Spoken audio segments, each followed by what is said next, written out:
En la década de 1850, Mitre defendió la teoría de la nacionalidad preexistente, es decir, que la Argentina existía desde antes de su independencia y que su división era transitoria. Así, el proceso histórico tenía una dinámica que necesariamente conduciría al país a la unidad.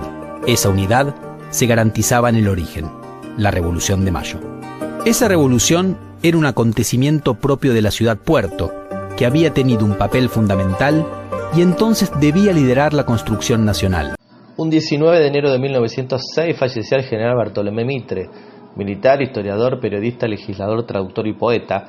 Presidió la Nación entre 1862 y 1868. Fundaría el diario La Nación.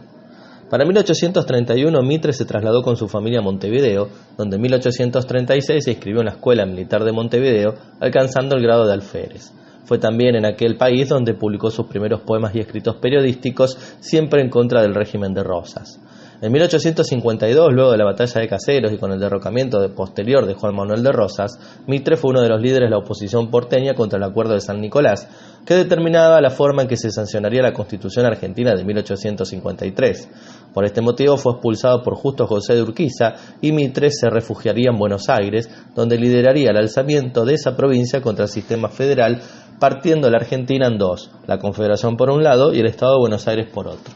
Mitre promovió la vuelta de los restos de Rivadavia a la provincia, haciendo que historia y política se combinaran otra vez para justificar su postura, la nacionalista. Es decir, repatrió los restos de quien pretendió proclamar a Buenos Aires como la capital del país y guía de la armonización nacional.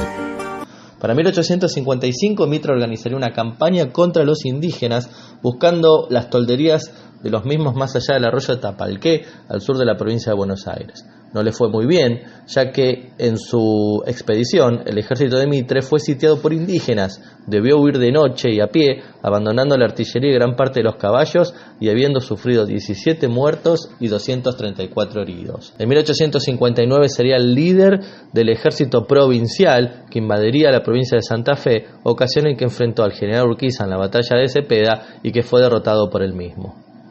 Para 1860 Mitre sería elegido gobernador de la provincia de Buenos Aires con el encargo de terminar el proceso de incorporación de la provincia a la Confederación. A pesar de ello, el 17 de septiembre tendrá lugar la batalla de Pavón, en donde la caballería nacional arrollaría las dos alas de los porteños, mientras la infantería porteña desplazaba a la nacional. Sin haber utilizado su reserva formada por las mejores fuerzas entrerrianas, Urquiza abandonaría el campo de batalla y 2 días después cruzaría el río Paraná regresando a Entre Ríos. Mitre se retiraba a San Nicolás y solo varios días después se convenció de su triunfo. Mitre era un líder político de particular relevancia en la provincia de Buenos Aires y lo que se propuso en esos años fue, de alguna manera, construir una fuerza política con base en Buenos Aires, pero que dominara el conjunto del país.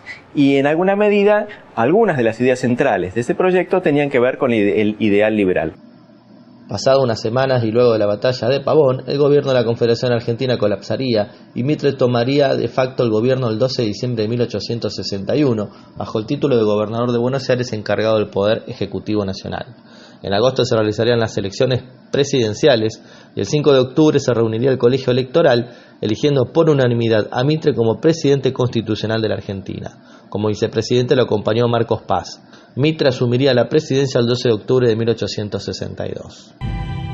Mitre utilizó una guerra nacional para buscar la unidad.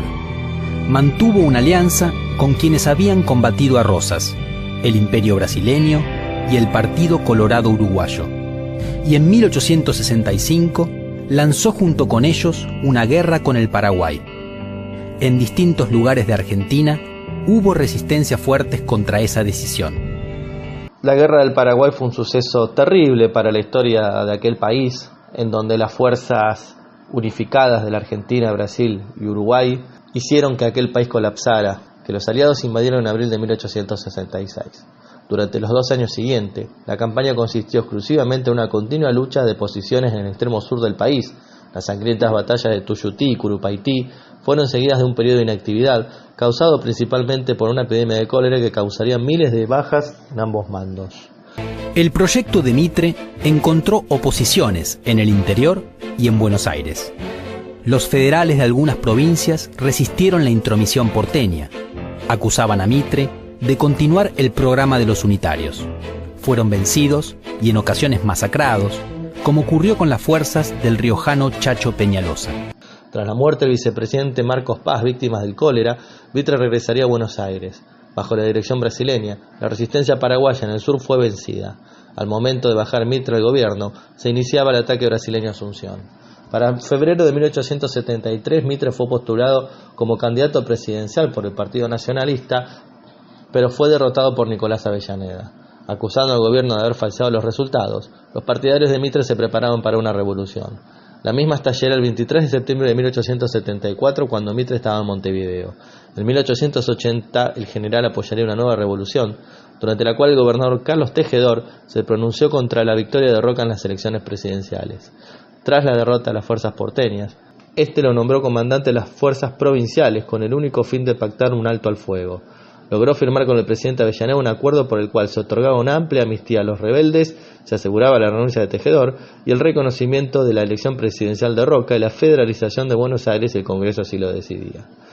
Para 1882 falleció su esposa Delfina de Bedia, y el año siguiente Mitre realizaría un viaje a Chile para estudiar los campos de batalla de la campaña del general José de San Martín, que estaba terminando de relatar en su segunda gran obra, Historia de San Martín y de la Emancipación Americana, a la que le dedicaría los restantes años de esa década.